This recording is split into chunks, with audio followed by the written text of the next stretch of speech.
Listen. Story 28. Fix the Hole. 2. Based on a Chinese tale. The man's neighbor said, "You had better fix the hole quickly." The man said, "The sheep has already been taken. What is the use of fixing the hole?"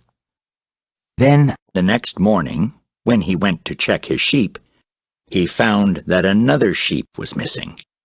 The wolf had come back and eaten a sheep again. Now the man understood that his neighbor was right.